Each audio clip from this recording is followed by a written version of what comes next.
heard me talk about it before. One of the things that I find that happens in people's lives is that they go with the flow.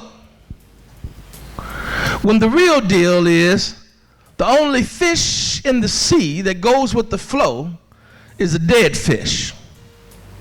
If you are a live fish, and a live fish, you're going to either be going up the stream or you're going to be making your own path in the water. But the only fish that just goes with the flow, follows the current, is one that's dead. And you got to learn how to be an adult and recognize that some things are tough. And when I say tough, that means they take effort. Are y'all staying with me? Y'all making me feel like I'm not talking about anything. Give an example. I was talking to Asa, my grandson, getting him to do some work, some academic work, and he was like, I don't want to do that work. And the real deal is that he doesn't want to put forth effort into it. There's nothing hard, nothing he didn't know how to do.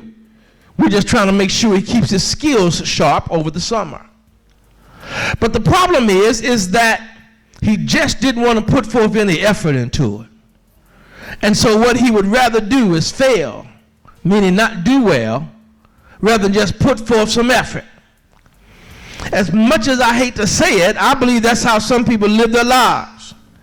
They just go with the flow rather than put forth some effort to be and do what God tells you to do.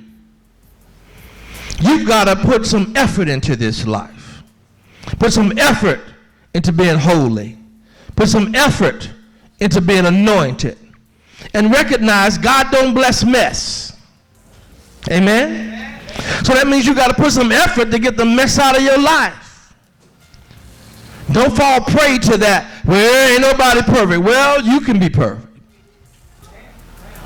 You can keep on doing what God tells you to do. Quit justifying sin. Quit okaying sin. God's not going to wink at it. He's not going to say, I got you. I understand. You can't do it that way. You got to fight. You got to fight. And as we go through life, a couple of things I want to bring up. Number one is, the mind that you have will not always remember what's going on and the struggles and the battles. But the heart will always remember the feeling. You know what I'm saying? You might not remember what you did and why you did it, but your heart will remember the feeling, how it made you feel. So our feelings are important to us. And so you need to live a life that you have feelings of joy and happiness, not feelings of failure and discouragement.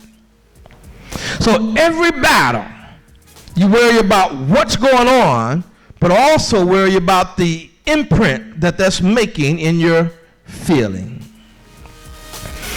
And as you're going through this life, I hope y'all stand with me here, stop telling God about the big problem you got. Lord, I got a big problem. When what you ought to start doing, talking to that problem and telling that problem how big of a God you got. You say, problem, I don't care how big you are, God's bigger. Rather than going to God and crying loud and hard and, Lord, I got a big problem, a big issue. When you ought to be telling that issue, I've got a big God. There is no problem that you can give me that I cannot deal with. Last thing I want to say before we get there, use just an object lesson. Is this glass heavy? It's halfway full of water. You know, some people say it's half full and other people will say it's half what? Half empty. My question rhetorically to this congregation is it heavy? Is it heavy? Well, Water, a gallon costs, a couple of pounds. I used to remember how much water per gallon is and stuff like that. But I can hold this and it's not heavy at all. Is that right? The real problem is that what determines how heavy it is, Mother Watkins, is how long you've been carrying it. If you carry it for 1 hour, you might get an ache in your arm, and that's all. Starts off easy, but then just get an ache in your arm in an hour. If you carry it for a whole day, it's going to go past just an ache in your arm, and it's going to be numb and paralyze your arm. Why? From something that's not supposed to be heavy. So what you've got to do is decide how long it is that you're going to hold out and hold on to your issues. Are y'all staying with me?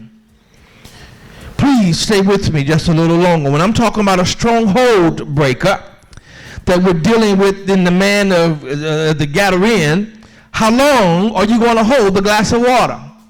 How long are you going to hold the issue? Are you going to allow it that you hold it so long that you become numb and paralyzed by it?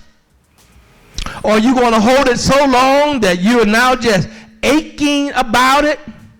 Think about the issues that you have been carrying, the pain that you have allowed to seep in.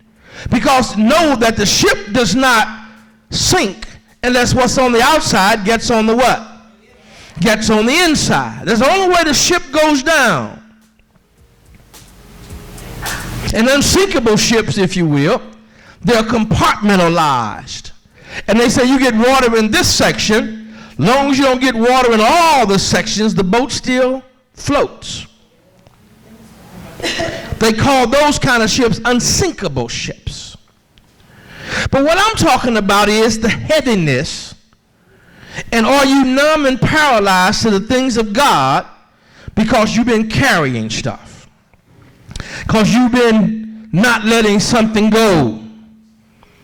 Because you've had drama in your life? I need you all to recognize that you become ineffective. You have aches and pains when you got stuff from your past that you're still carrying. You got pains and hurts that you are still carrying. Somebody called you fat. Somebody called you black. Something happened to you. Somebody called you dumb. Whatever it is, it makes a difference how it affects you by how long you've carried it. Again, it's not heavy. The longer I carry it, the more it affects me. If I carry it an hour, I'm aching, pain. If I carry it 24 hours, I'm numb and paralyzed. So many of us were wounded by issues of life and wounded by what somebody said, wounded by what was happening to us. It seemed like that some of us have carried things from our young childhood, things that we've done, as well as things that has been done to you. Come on, y'all stay with me. Let me preach this thing today. Sometimes it's not because a pedophile touched you. It might have been that you were the pedophile. Might have been you were promiscuous and you are the one that got problems and you can't get this stuff out your mind. You try to walk around and act like it don't make no difference, but it does. And when it does, it paralyzes you. It hurts you. So many times I see people go into a relationship and they go into one relationship, but they got a whole wagon load of stuff that they carrying with them into the relationship. And when they're carrying all of that stuff, it's affecting them that they are numb and they are paralyzed. My lesson still is, guys, I'm going to preach it in just a minute here, still is that Jesus is the what? Stronghold breaker. When we take our time to look into this just a little bit further, When we take our time to look at this, I want you to look at something here. Everybody get your Bible. Ain't nobody here but us. God bless your sister Pew for coming in the house of the Lord with us.